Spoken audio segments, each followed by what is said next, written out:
Hi guys, Kirk and Jay here with Kirk, Giordano Plastering. Today I want to show you guys some common stucco stuff. And when I say common, it's common for stucco to chip off at the bottom. It's typical, in fact, especially when you got the scenarios that we have here. On this side, notice there's no weep screed. It doesn't have to be. Weep screeds were code in 1975 and actually enforced in 1980. So the house is 100 years old. Now, when they called me out and they said, how come this is separated? I said, well, you got two coats of stucco on it. Originally, you see the porch there. That's the finish that was on this whole house. And by the way, folks, a lot of people call me and say, hey, Kirk, I got a real rough finish. Can you make it smooth like Santa Barbara? And I tell them, sure, we can do anything anybody wants out of stucco. In order to make this wall smooth, you first have to put a 1/2 inch to 7/8 of stucco over it. Means you got to pressure wash it. We've got to apply a bonding agent, and then we got to skim coat it, then allow that to set and color coat it. Now notice over here, this wall here, it's 2 inches thick. You've got an inch here, and then you got another inch plus the color coat. Could they have got this smooth like Santa Barbara smooth mission finish? Absolutely, but they did a skip trowel instead. Now, I'm looking at this planter box. This planter box is ready to fall. I didn't notice that until Jay pointed that out to me, and I said, well, I'm sure it doesn't have dirt in it. He said, that's full of dirt.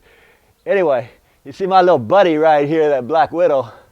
What I was doing yesterday is I was pulling this stuff out, and I told her, I said, gee, you know, if it were me, I mean, granted, I don't normally talk costs, but I told her, look, a couple $100, I'll fix this side, and a couple $100, I'll fix the other.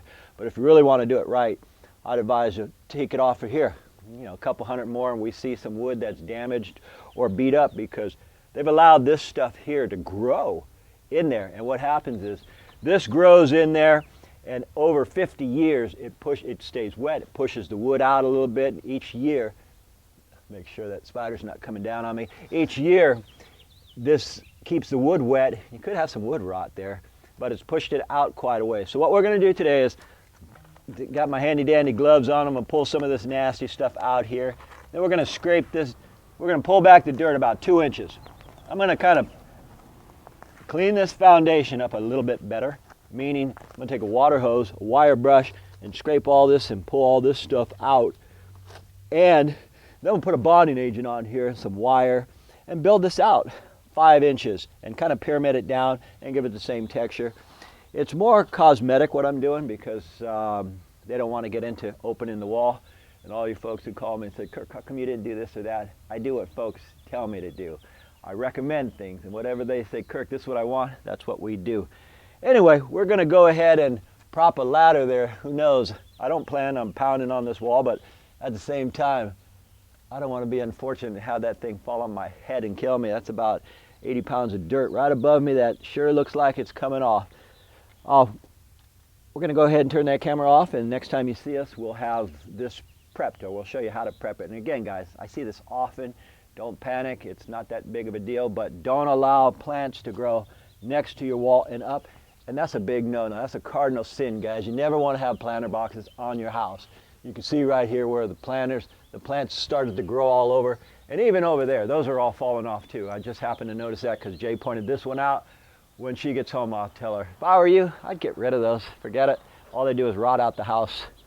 All right, guys, here's where we're at now. Taking a wire brush, and I'm wire brushing the mess out of this. Then I'm hitting it with water because I got to put weldcrete on this too, both. And plus I'm going to put some wire there, and I don't want it dust, and dust will affect the adhering of the stucco big time, so we don't want that. We got to have it so it adheres. Earlier I was doing this and Jay says, Dad, don't move. And he says, that damn spider's on your neck.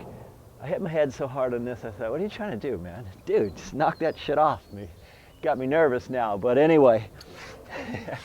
Back to playing around here. Do that. And you can put the weldcrete on it. This is going to have to set now for at least 10 minutes, 15 minutes, because I want this weldcrete to dry.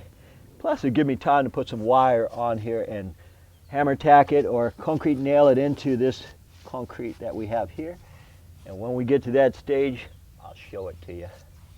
All right, guys, now that we have all this prepped, Jay mixed me up some mud with a lot of accelerators in it. This has got 3 scoops of aluminite.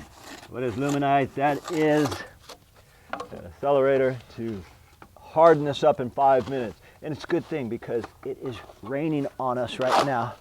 But by the time, we only need about 10 minutes. And this coat right here is gonna set. That's what it looks pretty wet right now, which is good. Now I can use skill rather than muscle, because if it was somewhat dry, I'd be using muscle to put this on. And it looks like that's all we need right here, but it's still 5 inches thick. So what I'm gonna do is use this whole bucket, and I'm gonna keep compressing it because I don't want air space in the back. It's gonna take me a while to do this, so rather than bore you guys with back and forth, which will take about another 10 minutes, I'm just gonna keep pushing it in, pushing it in, pushing it in until this starts to set up. And when it starts to set up and it won't go back any further, then it's touching that wall. And by that time, maybe 10 minutes, this will be set where I can do this quick texture and show you that. All right, guys, change of plans. It is pouring down rain. It wasn't supposed to rain until about 5-6 hours from now. Anyhow, what I'm gonna do is scratch this, and that is already pretty hard. If I had another 15 minutes, I could finish this up and the other side, but no need. I'm in no hurry for this stuff. Generally, what I'm gonna do, when I come back, you'll see I'm gonna round this off here and finish it. But again, pouring down rain like this, it's dangerous, and I don't want that planter box to fall on my head, so we'll see you tomorrow. Okay, guys, we are back over here. It's been about 5-6 days. We're in California. We're getting our winter in the springtime. It is what it is. I looked at this, expected it to be washed out, but it's not. We had a little bubble down here where the rain hit it. So what we're gonna do now is I'm gonna put my so-called second coat on. And as soon as I get this second coat on, I'm gonna give it about, because the coat underneath, this will dry out this coat.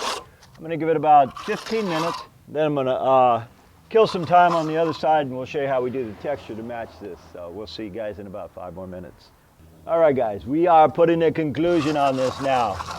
And it's a week later, and I'm still worried about that planter box, so I stuck that ladder back because all that dirt in there is still wet now. It's even heavier. And all I did was put a second coat. I kind of like to pyramid my bottoms down just a little bit, not so it's very noticeable, but so it really holds if you're gonna go this route, because it doesn't have the expansion screed. Okay, we're actually 4 inches thick. 2 because of the 2 coats of stucco, and 2 just because they never used a screed and they had a planter here. So now I'm matching it with the texture similar to what they got here. And actually the texture, the mud, everything we just now used was pretty wet because of all the rain. So we had to improvise, and while we improvised, we had enough time to go ahead and caulk a whole bunch of cracks around the house, do the other side there, and this side is finally ready, guys. One thing, if you're gonna do this, don't wait on the mud to dry. You can be here all day. Even us experienced guys, if you're not certain, do something else and just keep busy. You gotta multitask all the time. That way you're not sort of waiting for paint to dry or stucco to dry. Anyhow, this texture here now is what we call a fine skip trowel finish. And that's what they used when they did this about 10 years ago. So I'll come here, I'll put my finish on it to match theirs, and I just kind of look up at it, and it was a skip trowel, and they just kind of drug it tight and made it flatten. It's kind of pancake-ish, but that's okay, we can match that. And right here where the door was, I just rounded that right off. Round it right off, give that bottom a little bit of a pyramid so it gives it more strength. And there you have it, guys. Anyhow, my name is Kirk. I'm with Kirk Giordano Plastering. Jason and I thank you for watching. And as usual, I'll see you guys on the next quick fix.